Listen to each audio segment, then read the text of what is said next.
Salam, hər vaxtınız xeyir, hörmətli tamaşaçılar. Yenə yeni bir mövzu ilə sizin huzurunuzdayıq. Qonağımız yazıcı, publisist, filosof, şair Akşin Yeniseydi. Keçən dəfədən sizin onun fikirlərinə nə qədər maraq göstərdiyinizi diqqət alaraq yenə qonağımızı dəvət eləmişik. Çox təşəkkür edirəm ki, Akşin bəy dəvətimizi qəbul edib. Xoş gəlmisiniz. Akşin bəy, mən istəyirəm birinci söhbətimizə bu Azərbaycanlılıq məsələsi ilə başlayaq. Yəni Azərbaycan müstəqil olandan sonra ideoloji anlamda çox ciddi bir boşluq olduğunu hamımız fərqindəyik. Ona görə də ciddi bir axım axdı, biraz Avropa tərəfə atdı, amma ciddi bir axım axdı Türkiyə tərəfə.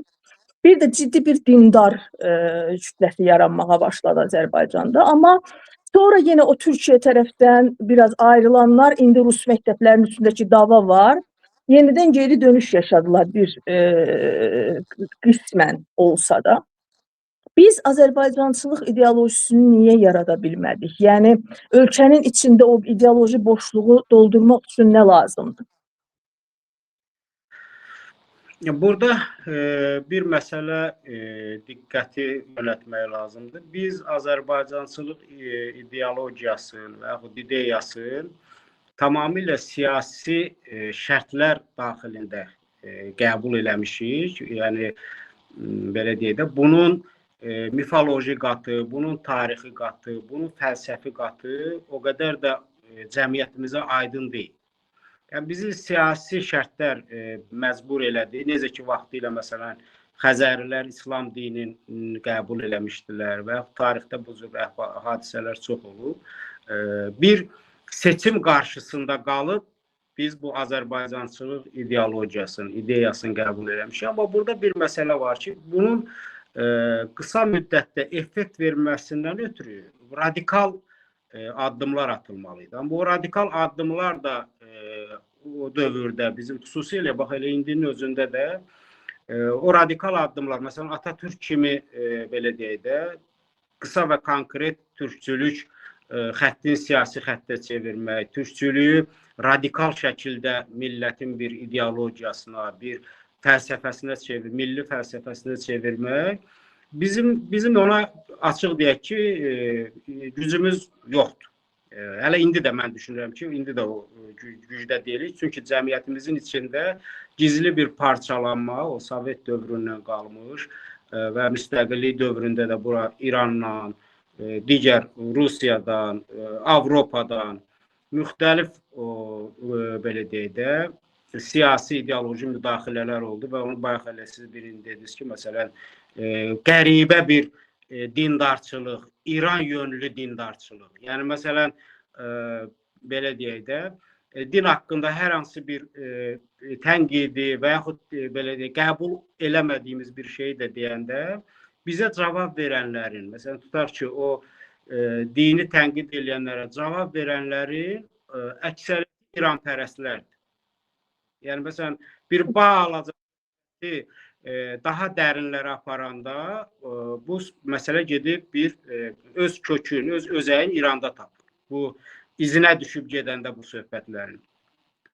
Amma burada bizim özümüzün çatışmayan cəhətimiz, yəni Azərbaycançılığı indi 18-ci, 19-cu ildəki vəziyyət hamıya aydındır, niyə olmadı? Cəmisi 1 il 8 ay sonra Bolşevik qoşunu gəldi, işğal elədi Azərbaycanı və mümkün olmadı bu məsələ. Amma indi bu məsələnin niyə biz milli ruha hopdura bilmirik? Çünki biz Azərbaycançılıq ideologiyasını hələ ki inzibati mərhələdən sənət mərhələsinə, mədəniyyət, fəlsəfə mərhələsinə keçirə bilməmişik. Ya məsələn, istənilən halda mən sual verərəm, elə özüm də bu ədəbiyyat adamı olan kimi. Hanı Azərbaycançılıq ideologiyasının şairləri, hanı Azərbaycançılıq ideologiyasının filosofları, bəstəkarları, müğənniləri, rəssamları, ideologiya həddindən artıq xalqın emosional, belə deyək də, tərkibinə xitab eləyən bir fenomendir. Yəni ideologiyanın emosional təsir gücü yoxdursa, o dəxli yoxdur Azərbaycan xalqınındır, fransız xalqınındır, nə bilim, Yapon xalqınındır. ideologiyanın emosional tərəfi yoxdursa, heç bir xalqa onu inandırmaq, heç bir xalqın həyat tərzinə, düşüncə tərzinə çevirmək qeyri-mümkündür. Təəssüflər olsun ki, Azərbaycanda Azərbaycan sevgisi yalnız inzibati xətt üzrə, inzibati proqram üzrə həyata keçirilir. Yəni, məktəblərdən tutmuş, partiya qərargahlarından tutmuş, dövlət qurumlarından tutmuş, özəl sektorun, belə deyək, o ictimai toplantılarından tutmuş. Hər yerdə bu ideologiyanın arxasında bir tədbir var. Yəni, tədbirdən başqa Azərbaycançılığın ideologiyasının arxasında insanın ruhuna, insanın mənəviyyatına, insanın belə deyək, o emosional təbiətinə xitab edən heç nə yoxdur. Tədbir deməyək də, məncə göstəriş var. Yəni, ancaq biz üstünün o rəngini, kraskasını vururuq, rəngini vururuq. Alt yoxdur. Yoxdur, tədbir sözün izah eləməyə. Artıq Azərbaycanda bütün hamı bilir, hətta o tədbiri təşkil edənlər də bilir ki, tədbir deyəndə elə biz görüntünü nəzərdə tuturuq. Elə onlar özləri də, məsələn, bizi tədbirlərə dəvət eləyəndə deyirik ki, məsələn, bir mövzu qoyun, biz o tədbirdə bir mövzu ətrafında çıxış eləyək. Rahat şəkildə bizə deyirlər ki, ehtiyac yoxdur, xüsusi mövzuya falana. Bizə sadəcə sosial şəbəkələrdə paylaşmaq üçün 5-6 şəkil lazımdır. Bir paltar giyinsəz yetər. Yəni, o tədbirlərin təşkilatçıları özləri də artıq bilirlər ki, Azərbaycanda tədbir nə deməkdir. Ona görə, məsələn, bu almanlar, tutaq ki, düzdür, onlar orta əsr deməyək, 19-cu əsr, 19-cu, 18-ci əsrin əvvəlindən başlayaraq o milli Alman ruhunu oyatmaqdan ötürü, onlar o fransız maarifçiliyindən uzaqlaşdılar. O fransız maarifçiliyi ki, Gilyotini çıxartmışdı ortalığa, din xadimlərini edam eləmişdi, həddindən artıq ateist bir münasibət sərgiləyib və bir fəlakətə səbəb olmuşdu. Ona görə də digər Avropa xalqları baxdılar fransızlara, xüsusilə 1789-cu inqilabındakı eybəcərliyə. Onlar fransız maarifçilik xəttini inkişaf elətdirmədilər, davam elətdirmədilər. Hər bir xalq, Avropa xalqı özünə uyğun bir maarifçilik, bir ideoloji xətt seçdi. Məsələn, Almanlar idealizmi, belə deyək, özlərinin milli fəlsəfəsi kimi, milli ruhlarına xitab edən bir, necə deyim, fəlsəfə kimi idealist istiqamətə getdilər və onlar fransızların yıxdığı Allahı yerin öz milliyyətçi kimlikləri ilə, milli kimlikləri ilə doldurmağa çalışırlar. O dövrdə bütün Avropanın o maarifçiliyin qapazın, şapalağın dadmış, görmüş və yaxud müşahidə eləmiş bütün Avropa xalqları deyirlər ki, Tanrının təzədən öz taxtına qayıtması həm mümkün deyil, həm də lazım deyil. Amma o taxt boş qalmamalıdır. Orada nəsə bir inancı əvəz eləyən və yaxud inancın üst tutduğu bir güc olmalıdır. Və Almanlar o gücü milliyyətçiliyi qoydular oraya. Yəni, milli kimliklərini qoydular ki, biz bundan sonra milləti bir növ tanrılaşdırdılar. Məsələn, elə onların fəlsəfəsinin təsiridir ki, bugün dünyada millət tanrının sifətlərinə xasdır. Yəni, millət bir başı olmayan bir millət hər şeyin üstündədir. Millət təxminən belə demək olar ki, qadir mütləqdir. Yəni, millət nə desə, fərdin onu qəbul etməyə və onu icra etmək öhdəliyi və borcu var. Bu, belə deyək, səlahiyyətlər milliyyətçilikdən əvvəl Tanrıda idi. Yəni, Tanrı nə deyirdisə, bəndə ona tapınan bunu sorğulamadan həyata keçirməliydi. Və Almanlar, məsələn, tutaq ki, o ideologiyanı, o milliləşdirdikləri idealizm ideologiyasını öz Alman xalqının, xalq millətinin ruhuna, emosional tərkibinə qatmaqdan ötürü onlar bu işin fəlsəfəsini yaradıb sənətə təhvil verdilər.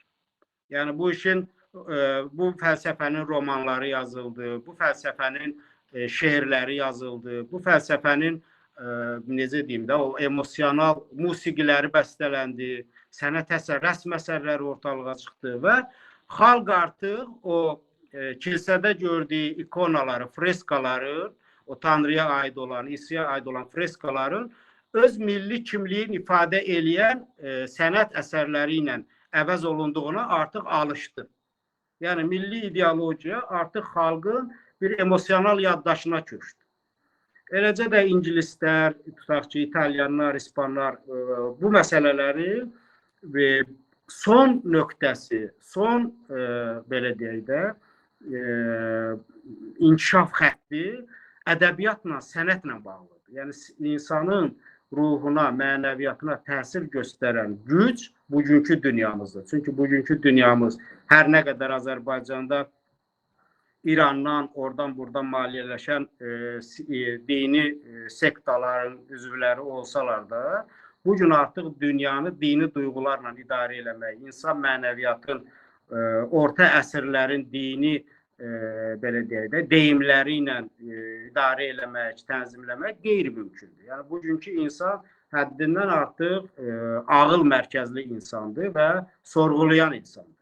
İndi o sorğulamayanlar əslində bir növ artıq bugünkü cəmiyyətin şərtləri ilə baxanda psixoloji problemi olan insanlardır. Onlar xəstə insanlar. Ona görə də nə qədər bu maliyyə şərtləri ilə, maliyyə köməkliyi ilə dini ayaqda saxlamağa çalışsalar da, artıq bunun geri dönüşü yoxdur. Yəni, o zaman mən bir araya girim, bir sual da verim tam yerinə gəlmişkən, dindən söhbət açılmışkən. Son dönəmlər bilirsiniz, sosial şəbəkələrdə çox yaygın bir müzakirə var ki, fikirlər səslənir ki, İslam türkçülüyə çox böyük zərbə vurub. Yəni, İslam türk millətinə gəldikdən sonra Türk millətinin necə deyə xarakteri pozulub, belə demək mümkündürsə. Yəni biz belə xarakterizə eləyə bilərikmi və yaxud da mənim gördüyüm bu gün son 30 ildə Azərbaycanın Azərbaycançılıq ideologiyasının formalaşmaması və yaxud da Azərbaycanın istənilən səviyyədə bir altyapısının formalaşmamasında sizin o dediyiniz kimi İrandan gələn xüsusən də, amma başqa yerlərdən də var, dini axımların böyük zərəri var. Yəni bu barədə nə düşünürsünüz? O fikir müəyyən mənada düzgün müşahidədir. Çünki İslam dini belə deyək də, biz onun elə öz kitabına istinad edib bu sözləri deyə bilərik. Quranda İslamın iki belə deyək, siması var. Bir, bəşəri sima. Bu sima İslamın özündən əvvəlki mədəniyyətlərdən, özündən əvvəlki o mütərəqqi sivilizasiyalardan köçürtdüyü, onu tək İslam eləməyib, onu tutaq ki, Tövratda eləyib, onu İncildə eləyib. Yəni bu, hətta İngilis ali tarixçisi var bir dənə, Arnold Toynbee. O deyir ki, bir sivilizasiya mühakimə olunur kitabında yazır ki, əslində peyğəmbərlər Allahın elçiləri deyildilər. Peyğəmbərlər özlərindən əvvəlki mədəniyyətin övladlarıydılar. Yəni, tutaq ki, Bizans-Sasani mədəniyyəti dağılmaq üzrə olanda ortalığa Məhəmməd Peyğəmbər çıxdı. Və yaxud Roma-Yunan mədəniyyəti dağılmaq üzrə olanda ortalığa İsa çıxdı. Babil mədəniyyəti, Mesopotamiya mədəniyyəti dağılmaq üzrə olanda ortalığa İbrahim Peyğəmbər çıxdı. Yəni, bu mədəniyyətlər öz yerlərin dinlərə verib dağıldılar. Yəni, mədəniyyət dağılan kimi onun yerini din tutur. Bu, İslamın mədəni, bəşəri tərəfi özündən əvvəlki mədəniyyətlərin mirasıydı. Bunu Tövrat da mənimsəmişdi, bunu İncil də mənimsəmişdi. Quran onu biraz da modernizasiya elədi və özününkiləşdirdi. Bir də bütün dini kitabların, istər Tövrat olsun, istər İncil olsun və bizim indi belə deyək də, dinimiz sayılan İslamın Quranı olsun, bir də dinin, xüsusilə İslamda bu daha qabarıqdır, mental sifəti var. Yəni bunlar nələrdir? Bunlar o dinin yaradıcılarının, dədə-babalarının adətləridir, ənənələridir, örfüdür, belə deyək də, o törələridir, o ataları 1000 illərdir, tutaq ki, nə bilim 100 illərdir bu adətlərlə yaşayırlar. O adətlərdə dini kitablarda da yer alır. Quranda yəni başdan ayağa İslam dininə sadiq olan insanın ərəb adətləri ilə, ərəb kültürü ilə yaşamaması qeyri-mümkündür. Yəni siz əgər Quranı özünüzün tapındığınız bir kitaba çevirirsinizsə, siz milli kimliyinizi, dini kimliyinizə güzəştə getməlisiniz. Və bu dini kimliyin belə deyək də, atributları nələrdən ibarətdir? Bu ərəb mentalitetidir. Yəni Türkün milli kimliyi dəyişdirən, belə deyək, özündən uzaqlaşdıran məsələ də budur. Yəni bir türk belə deyək də, könüldən, qəlbdən İslama, Qurana tapınırsa, o mütləq öz milli kimliyindən güzəştə getməlidir və dini kimliyin önə çıxartmalıdır. Dini kimlikdə önə çıxan kimi türk olur ərəb. Bu yaxşıdır, pisdir. Bu məsələnin belə deyək də sosioloji tərəfidir. Mən bunu məsələn bu şəkildə belə deyək də şərh eləməyin tərəfdarı deyiləm. Yəni ərəb də bir xalqdır. O da bir səhrada yaşamış və iqlimə uyğun olaraq, relyefə, coğrafiyaya uyğun olaraq bir adət-ənənə gəlişdirib özü üçün. Necə ki, türklər bozqura uyğun bir adət-ənənə gəlişdirib. Məsələn, bəlkə də bizim də adət-ənənəmiz meşə xalqları üçün, o belə deyək, ömrü boyu yaşıllıqlar içində yaşayan xalqlar üçün necə deyim, qəribə görsənə bilər. Necə ki, bizim üçün səhra adətləri qəribə görsənir. Ona görə burada bunu müqayisə eləməyimiz düzgün deyil. Yəni, hər xalqın öz coğrafiyasına, öz iqliminə uyğun, öz adət-ənənəsi var. Amma siz İslama, belə deyək də, hər şeyinizi İslama güzəştə gedəndə, istər-istəməz siz milli kimliyinizi də güzəşdə gedərsiniz. Məsələn, Azərbaycanda, İrandakı Azərbaycan türklərdə. Bu məsələ onların milli ruhun oyanmağa qoymayan da budur. Çünki İran türklərində İran rejimi bu tək bugünün söhbəti deyil. Yəni bu keçən dəfəki söhbətimizdə də dedim. 500 il, 600 illik bir tarixi var ki, orada türklərin milli kimliyin dini kimliklə əvəz eləyiblər. Oradakı türklər ta Səfəvilər dövründən üzü bu yana, hələ bir hissəsi Səfəvlərdən də əvvələ gedib çıxır. Onlar artıq milli kimliklərin dini kimliyə, xüsusilə dini kimliyin də modelinə güzəştə getmək onların, necə deyim sizə, məsələn, tutaq ki, Anadolu türkləri dini kimliklərin güzəştə gedəndə ərəbləşirlərsə, İran türkləri milli kimliklərin güzəştə gedəndə farslaşırlar. Məhz hədəf də orada oydu. Yəni aparılan siyasət ona xidmət eləyirdi. Şiəlik modeli altında İran coğrafiyasında yaşayan, orada müxtəlif milli kimliyin daşıyıcısı olan xalqlar var. Amma onlar çox ağıllı bir siyasət yürütdülər. Nə etdilər? Bir İslamın alternativi olan bir şiəlik modeli yaratdılar və oradakı bütün milli kimlikləri bu dini kimliyin arxasına itələdilər. Yəni siz orada hər hansı bir senari, hər hansı bir hadisə baş verəndə dini kimlik üzərindən bütün oradakı xalqları birləşdirib eyni hədəfə yönəltmək olar. Amma milli kimlik qorunub saxlanılsaydı, türklər öz milli kimliyinin davasını eləyəcəkdi. Nə bilim, farslar öz milli kimliyinin davasını eləyəcəkdi. Məsələn, Azərbaycanda burada bizim özümüzdə belə bir fikir var ki, güya bu dini kimliyi, daha çox dindarlığı, dinə meyli. Orada farslar, belə deyək də, səmimi bir inanc kimi qəbul edir və bunu tətbiq edir. Bu tamamilə cəfəngiyat fikirdir. Fars heç vaxt İslamı sevmir. Fars ta 651-ci ildə ərəblər, türklərlə bir yerdə belə deyək, ya daha doğrusu onda hələ türklər yox idi. Türklər Abbasilər dövründə qoşuldu bunlara.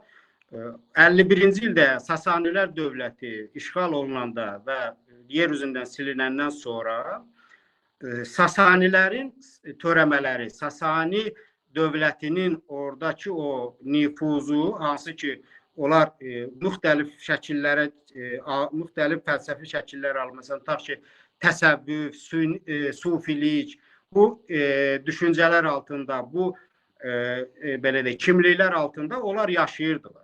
Və bunlar nə etdilər? Bunlar İslama gücləri çatmadı deyə, fiziki gücləri çatmadı deyə. Bunlar ərəbləri assimilyasiya eləmədilər. Bunlar İslamın özün assimilyasiya elədilər. Yəni assimilyasiya olmuş İslamdır. Bu assimilyasiya, yəni İslamın özü çox ağıllı və universitet, yəni o dövrdə, o da İslamdan 2 əsr əvvəl Sasanilərdə Qondişapurda universitet var idi 4-cü əsrdə. Kitabxanalar var idi, filosoflar var idi, həkimlər var idi, oxumuş, savadlı, intellektual elita var idi. Bunlar hamısı ölüb getmədilər. Bunlar hamısı Sasani imperiyası dağılandan sonra, hətta ərəblər oradakı o dövlət strukturlarını da, bürokratik sistemi də dağıtmadılar. Çünki 500 il idi, 600 il idi, o sistem işləyirdi də. Sadəcə başındakı adamı dəyişdilər. Yəni məmuru dəyişdilər, başına ərəb qoydular. Yerdə qalan işçilər, o bürokratik sistem hamısı farslardan ibarət idi. Məsələn, bu günləri biz deyirik, tutaq ki, Nizami Gəncəvi niyə farsça yazıb, nə bilim, tutaq ki, niyə İran coğrafiyasında həmişə fars dili hökmranlıq eləyib. Səbəb o idi ki, onlar bürokratik sistemi dağıtmamışdılar deyə. Bütün sənədləşdirmə işləri, bütün dövlət işləri fars dilində aparılır. Yəni Sasanilərdən qalan bir dildə aparılır. Təhsil o dildə idi, kitablar o dildə idi. Çünki Sasani mirası idi bu. Siz o dövrdə birdən-birə gəlib bütün o mirası türk əlifbasına, türk dilinə çevirməyə və yaxud ərəb dilinə ərəbləşdirmək, onlar baxıb gördülər ki, buna çox pul gedəcək və çox zaman gedəcək. Ona görə o sistemi, Sasanilərdən qalan sistemi olduğu kimi saxladılar, sadəcə başındakı məmuru dəyişdilər. İndi bu məsələ, siz gəlirəm, o qədər geniş bir mövzudur ki, bu çox geniş mövzudur, bəli. Yığıb yığışdıra bilmir. Və burada o dini kimlik məsələsi, o söhbətimizin lap əvvəlinə qayıdıram ki, İslam türklərin başına gəlmiş fəlakətdir, bəladır, falandır, bəsməkandır. Bu tarixi nöqteyi nəzərdən bir o qədər özünü doğrultmaya bilər.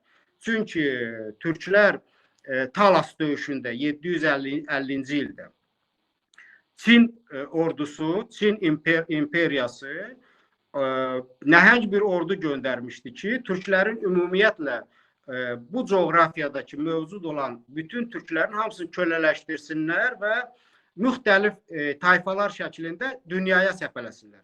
Çinə, Hindistana falana ki, yəni bu coğrafiyada türk deyə bir şey qalmasın. Və Talas döyüşündə orada belə deyək də bizim o Çar Rusiyası dövründəki xanlıqlar kimi türklər o cür tayfalar şəklində, xanlıqlar şəklində gücsüz və pərakəndə şəkildə yaşayırdılar. Talas döyüşündə orada ərəblər, müsəlmanlar türklərlə ittifaq bağladılar 750-ci ildə. Və o məşhur sərkərdə var. İndi mən onu çoxdan oxumuşam. Oradakı adları tam yadıma sala bilmirəm. Bir dənə döyüşün adı yadımdadır, ili yadımdadır ki, 750-ci il Talas döyüşü.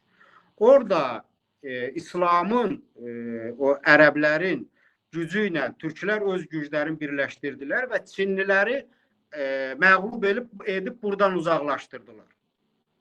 Və Türkiyədə deyirəm, üzr istəyirəm, türk dövlətlərinin təzədən inkişafı, təzədən dirçəlməsi o Talas döyüşündən sonra başladı. Ki, türklər təzədən bir də tarix səhnəsinə qayıtdılar və öz dövlətlərini qurdular. Bəlkə də o döyüş olmasaydı, orada müsəlmanlarla türklər, çox tanrılı türklərlə tək tanrılı müsəlmanlar ittifaq bağlamasaydılar, bəlkə də türklər, belə deyək də, tarix səhnəsinə bir də dövlət şəklində qayıda bilməyəcəklər. Çünki Çinlilər onları çox yıpratmışdılar, türklər demiş. Tarixin sonraki dönəmlərində də, tutaq ki, Osmanlıların dönəmində, Səlcuqların dönəmində elə özümüzün İran türkləri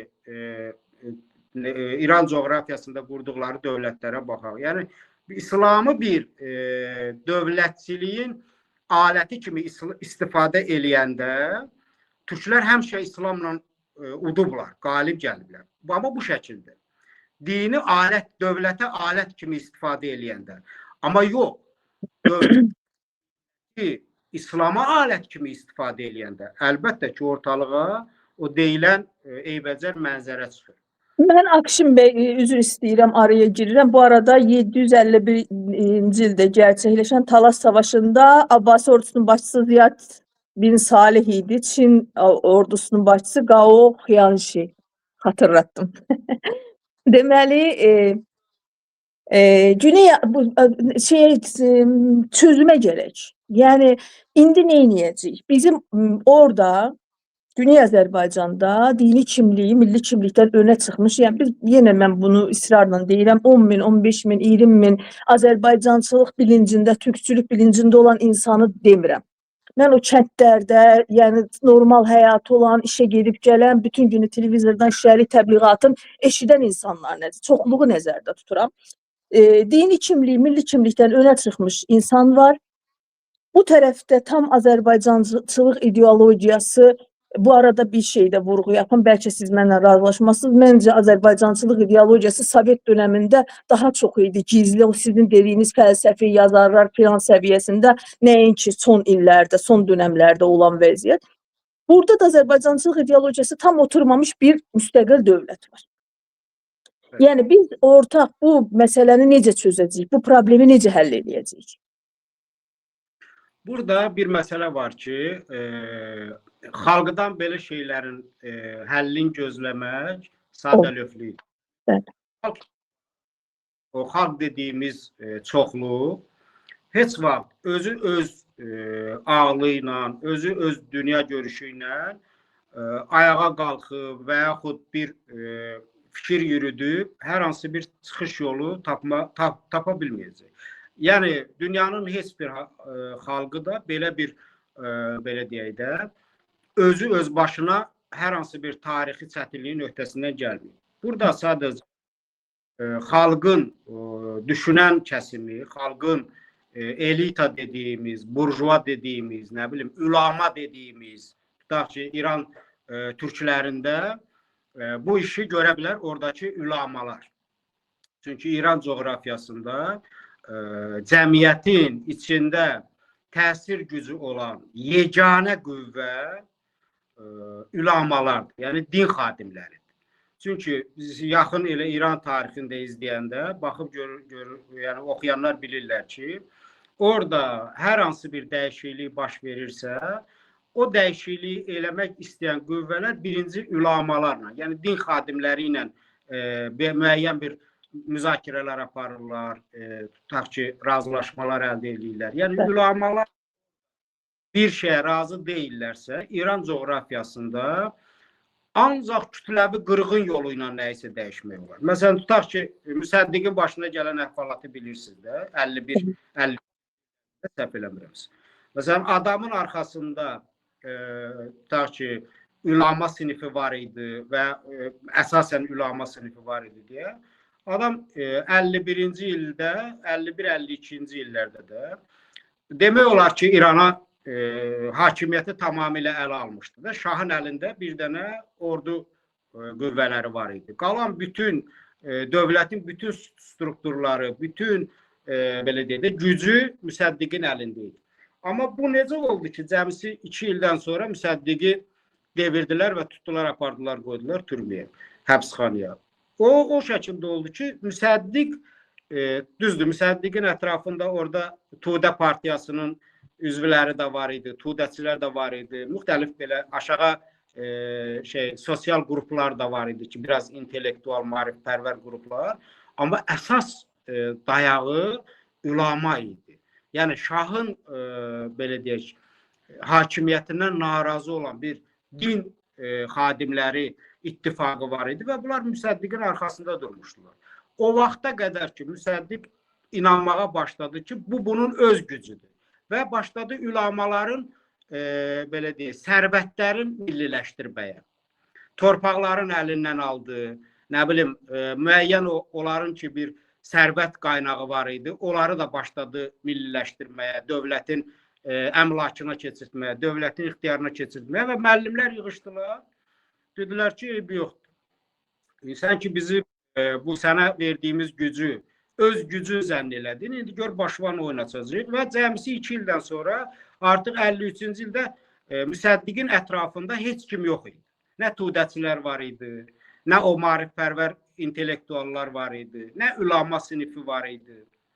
Niyə? Çünki söz sahibi, yəni o dərin dövlət deyə anlayışı var da bir dənə. Dərin dövlət dediyimiz şey orada ulama sinifinin. Məsələn, Cənubi Azərbaycan dediyimiz o 35 milyonluq türklərin özlərinin nəhəng bir ulama belə deyək də panteonu var.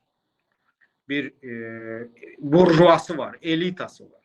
Bax, bunlar özləri əgər doğrudan da oradakı Azərbaycanlıların tarixi ilə, taleyi ilə bir milli heysiyyatla məşğul olsalar, hər hansı bir dəyişiklik, hər hansı bir belə deyək də indiki vəziyyətdən çıxış yolu tapa bilərlər.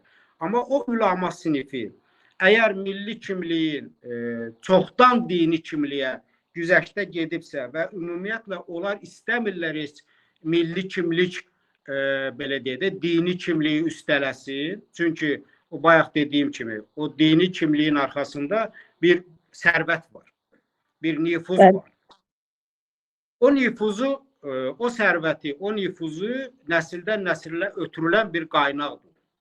Şimdi bu siyasi tarixdə də görünüb ki, bəzən həqiqətən də yeni bir sistem gələndə özünü qarantiləmək üçün maddə toxunulmazlıq sözü verib ondan əvvəlki sistemə.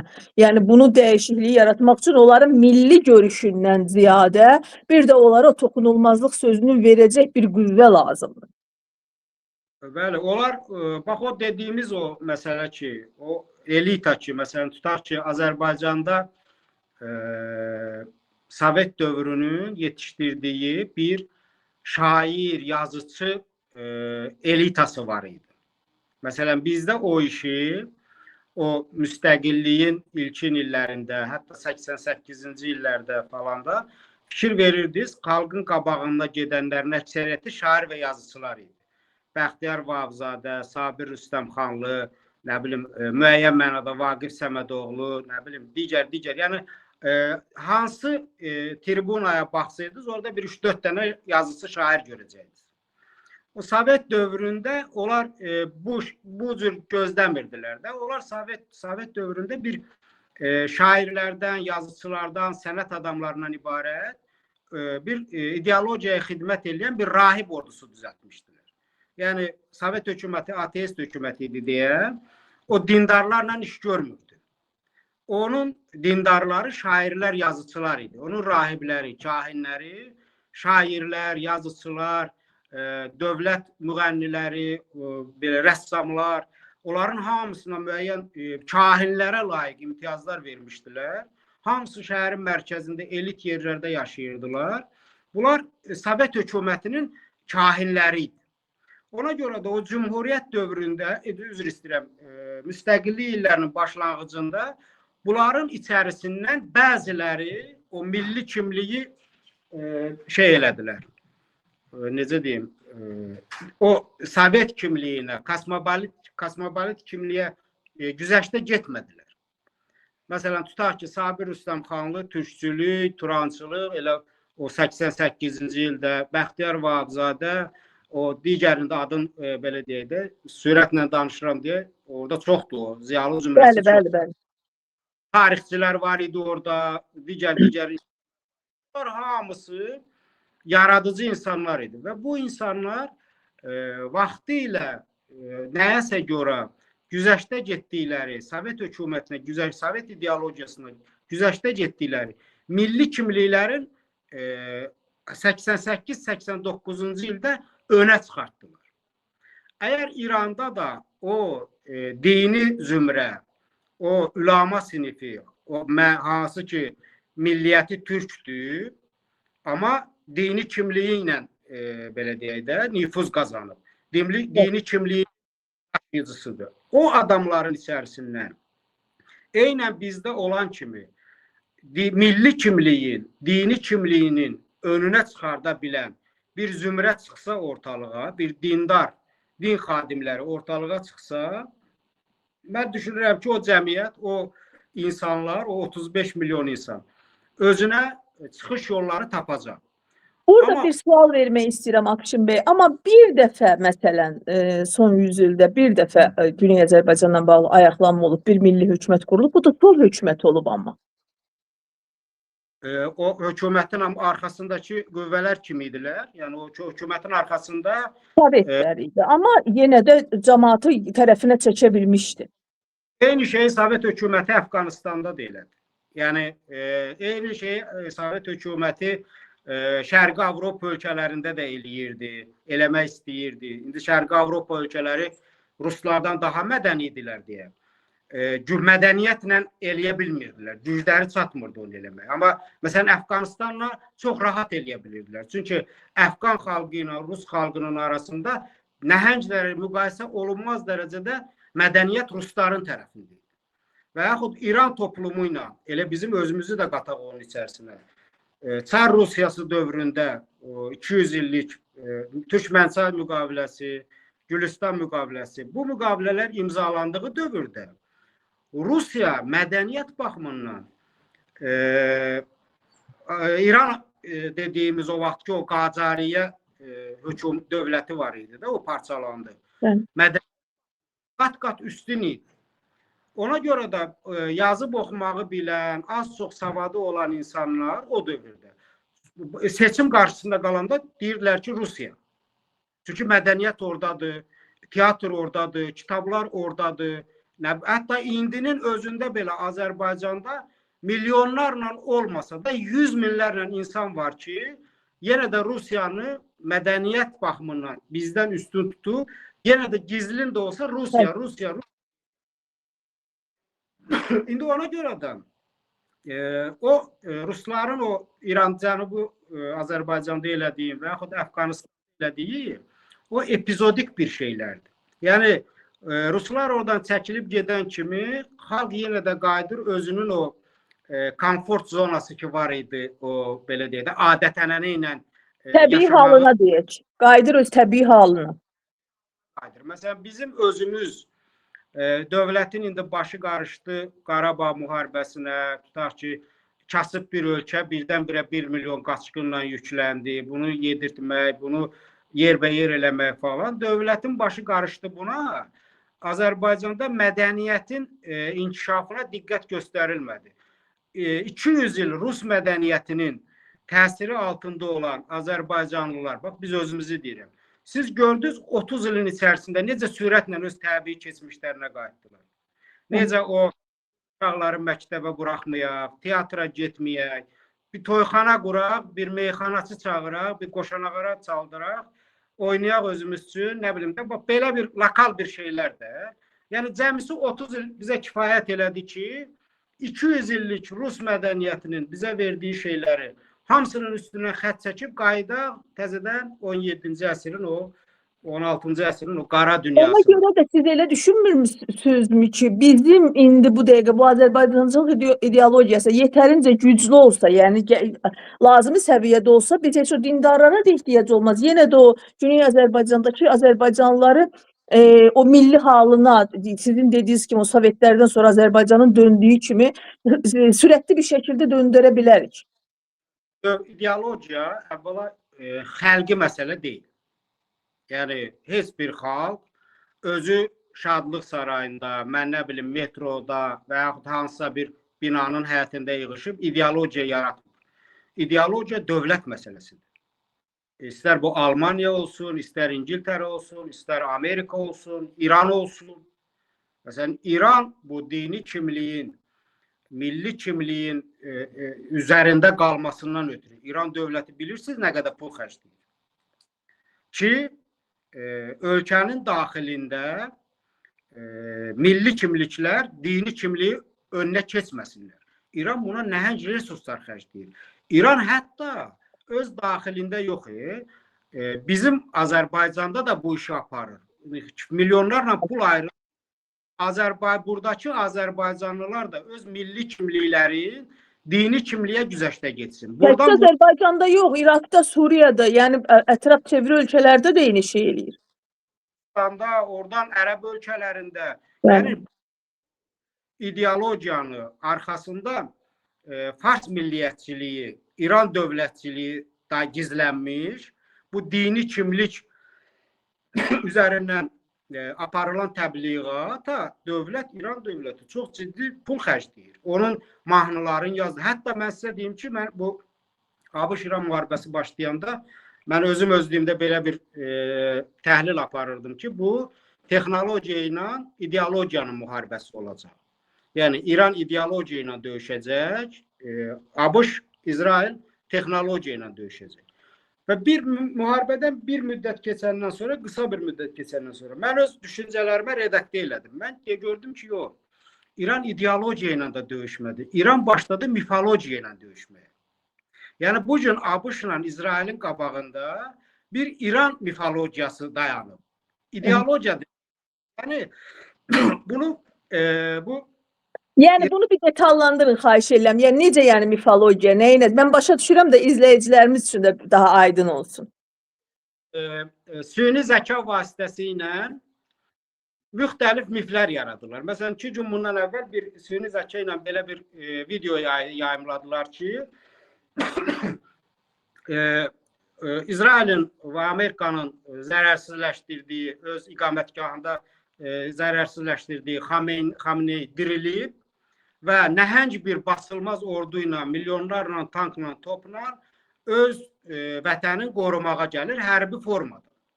Bu müasir internet dövrünü mif yaratmaq bacarığıdır. Yəni miflər yaradırlar. Süni zəka vasitəsilə, tutaq ki, hər hansı bir teatral rituallar vasitəsilə müharibədə qələbə qazanmaqdan ötürü və yaxud müharibədə ən azı duruş gətirməkdən ötürü mifin gücünü kullanırlar. Mifin gücündən istifadə edirlər. Və bu miflərdə əksəriyyəti modern, yəni günümüzün mifləridir. Bunlar gedib tutaq ki, o qədim Zərdüşt dininin miflərini götürüb gətirib müasirləşdirmirlər. Yox. Hadisələrin içərisindən müxtəlif səhnələri, müxtəlif şəxsiyyətləri süni zəka vasitəsilə mifləşdirib və cəmiyyətdə o beyin yuma işlərini aparırlar. Bəli. Bir yerdən sonra artıq, yəni İran ideologiya ilə də yox, başladı, indi artıq başlayıb mifologiya ilə döyüşməyə. Bunun ən yaxşı örnəyində Salman Rushdie yazmışdı Gecə Yarısı Uşaqları kitabında. Orada da Hindistanlılarla Pakistanlıların necə miflərlə döyüşdüyü, məsələn orada o mifləri onlar media vasitəsilə yaradırdılar.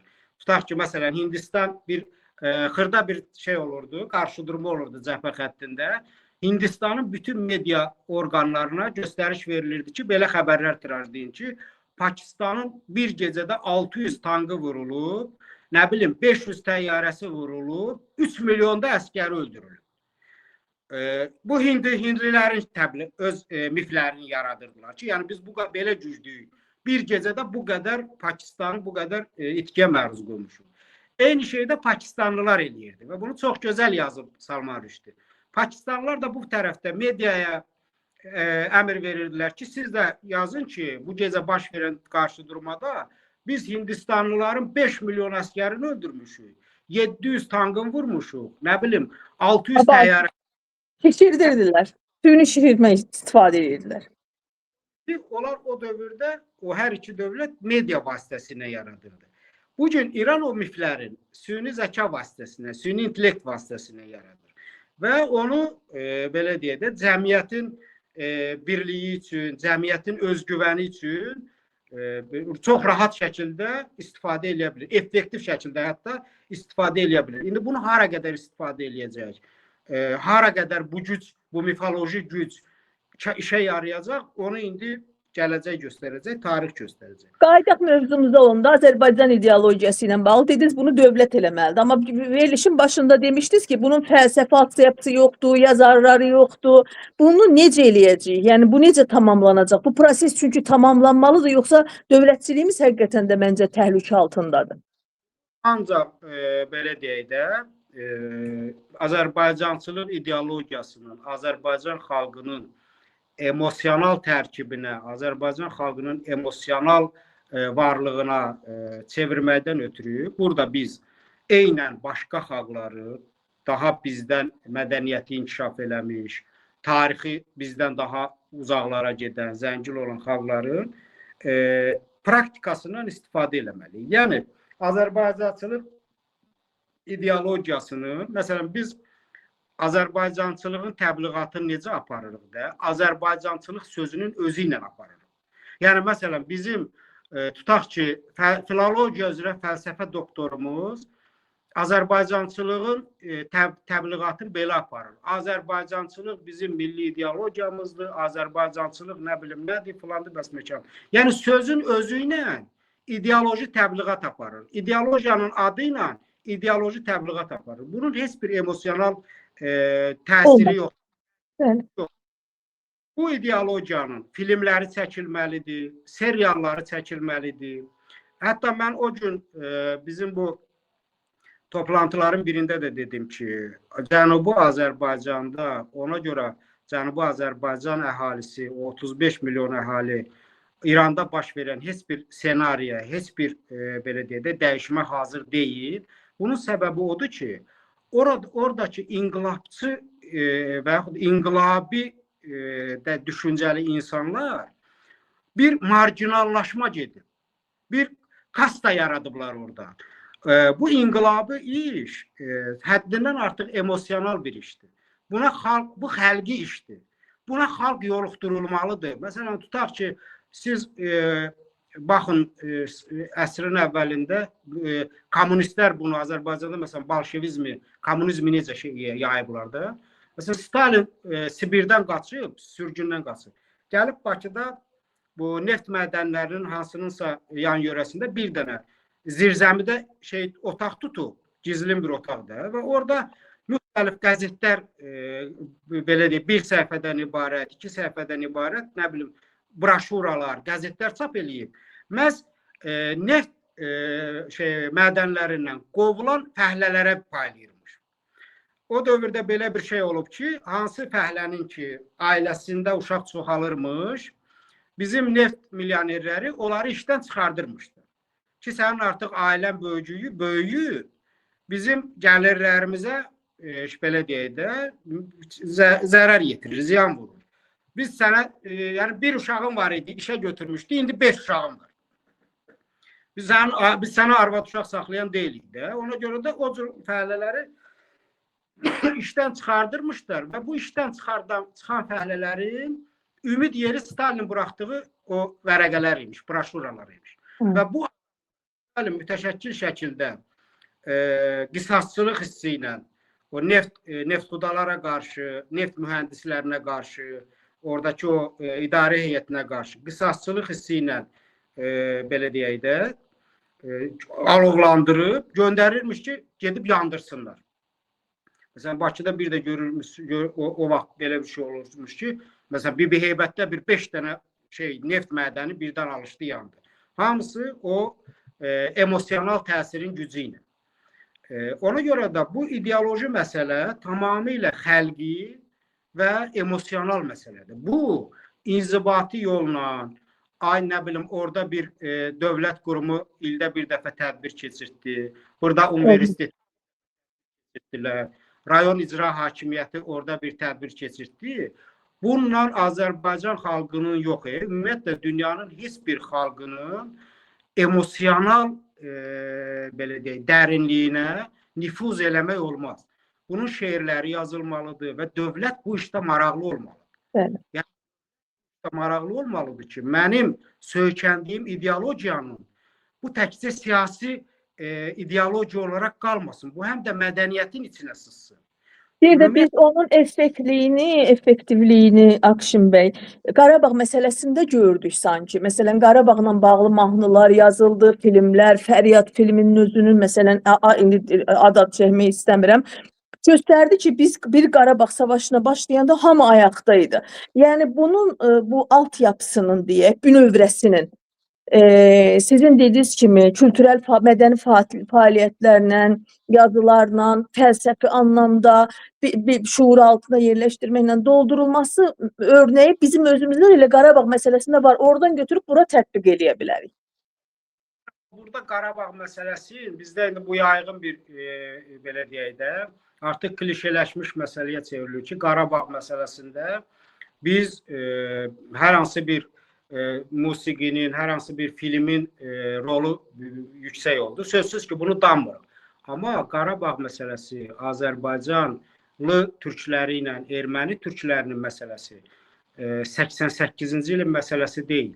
Bu xalqın ta 1870 neçənci ildən üzü bu yana bu xalq erməni soyqırımları ilə müxtəlif bölgələrdə, müxtəlif fasilələrlə bu müharibə davam edib. Yəni Azərbaycan xalqının erməni xalqı ilə bu 44 günlük müharibədə onun ayağına yazmaq olmaz ki, biz bir dənə Fəryad filmi çəkdik və yaxud müəllimlər məktəbdə uşaqlara yağı düşmən belədir falan şeirini oxutdurdu və Azərbaycan xalqı belə deyək də cuşa gəldi, öz torpaqlarını işğaldan azad etmək üçün birləşdi. Biz bunu deməklə Azərbaycan xalqının milli yaddaşın görməzdən gəlirik. Azərbaycan xalqı 150 ildir, 170 ildir bu müharibənin içərisindədir. Yəni İngilislərin o dünyada ən uzun müharibə deyirlər də, 100 illik müharibə. Azərbaycan türkləri ilə ermənilərin qarşı durması, münaqişəsi ondan da uzun bir tarixə malikdir. Biz adətən müharibəni başlayıblar Rusların təhriki ilə, Avropa xalqlarının təhriki ilə. Onlar bizi qırıb məhv eləyiblər. Biz güc toplayan kimi də qayıdıb onları qırıb məhv eləmişik. Yəni bu müharibənin, bu qarşı durma artıq genetikləşib bizdə, irsidir bu. Eləmək istəyirik ki, bu 44 günlük müharibə bu məsələ bir dəfəlik son qoysun. Amma bizim orada, məsələn, tutaq ki, 31 mart soyqırım Azərbaycanda soyqırım günü kimi qəbul olunur. Bu neçənci ilin qırğınlarıdır? 18-ci il, 1906-cı il, nə bilim 1905-6. Yəni bu sadəcə indiki Qarabağ müharibəsi o 150 il ərzindəki müharibələrin bir davamı idi. Yəni o irsi bir intiqam, irsi bir düşmənçilik şey var idi bizim canımızda. Məsələn, tutaq ki, Gürcülərə qarşı yoxdur, Ruslara qarşı yoxdur. Amma məhz ermənilərlə artıq etnik bir düşmənçilikdir bu. Və bunun da tarixi 100 ildir, 150 ildir. Etnik düşmənçilik dünyada ən, belə deyək də, amansız və unudulması çətin olan bir düşmənçilikdir. Akşin bəy, yekunlaşdıraq məncə, amma davam eləyəcək sizinlə müzakirələrimiz bu mövzuda. Yəni bu mövzuda ki, Güney Azərbaycan, Quzey Azərbaycan, Azərbaycançılıq ideologiyası, zaten bu mövzular müzakirə üçün hər zaman açıqdır. Son söz olaraq sizdən bir neçə cümlə istəyirəm. Yenə həll yolu nədədir?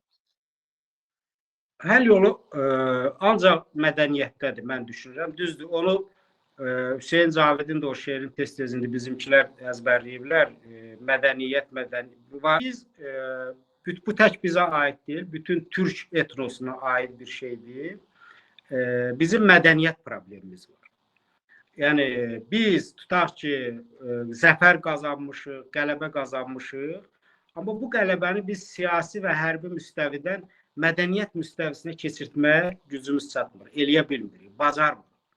Çünki bunun ənənəsi yoxdur. Bunun, belə deyək də, nəsildən nəsilə ötürülən bir qəlibləri yoxdur. Bir mexanizmləri yoxdur. Ona görə də biz məsələn hətta istər Cənubi Azərbaycan olsun, istər biz olaq müstəqil Azərbaycan dövlətinin buradakı xalqımız olsun, istər Anadolu türkləri olsun. Yəni bu məsələlər mədəniyyət müstəvisində həll olunmayana qədər bizim problemlərimizi sadəcə biz müvəqqəti həllər tapa biləcəyik. Yəni bu bir mədəniyyət hadisəsi olmalıdır.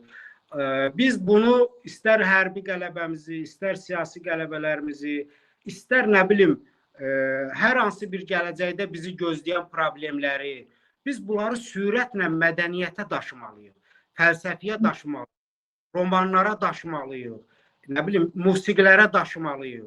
Serial indi tutaq ki, məsələn indiki dünyamız serial dünyasıdır da, belə deyək. Məsələn Netflix tutaq ki, başdan ayağa seriallar üzərində bir platformadır və bütün dünyada baxır. Yəni bu şeylərin hamısı bizə onu deməyə əsas verir ki, biz nə qədər ki öz problemlərimizin müstəvisini dəyişməyəcəyik, biz orada sadəcə ağrıkəsici belə deyək də vasitələrdən istifadə edəcəyik. Müvəqqəti vasitələrdən, bəli. Yaranı yox etməyəcəyik, sadəcə ağrısını azaldacağıq, ağrısını sağaldacağıq. Ta o vaxta qədər ki, biz bu başımıza gələn və gəlməkdə olan, ehtimalı olan hadisələrin həllini mədəniyyətdə axtarmasaq, mədəniyyətdə köçürməsək. Bu mədəniyyətə köçürəndən sonra artıq orada bizim hətta bu müsahibəmizə belə ehtiyac olmayacaq. Yəni mədəniyyətdə bizim bu düşüncələrimiz mədəniyyətin işlək, funksional bir sifətinə çevrilsə, bizim heç vaxt belə müsahibələrimizə, söhbətimizə ehtiyac da olmayacaq. Yəni bir serial bizdən daha çox informasiya verəcək. Həm o taydakılara, həm bu taydakılara. Ümid edirik ki, tezliklə bu vəziyyət olacaq. Çox təşəkkür edirəm bir daha dəvətimizi qəbul etdiyinizə görə. Görüşmək üzrə.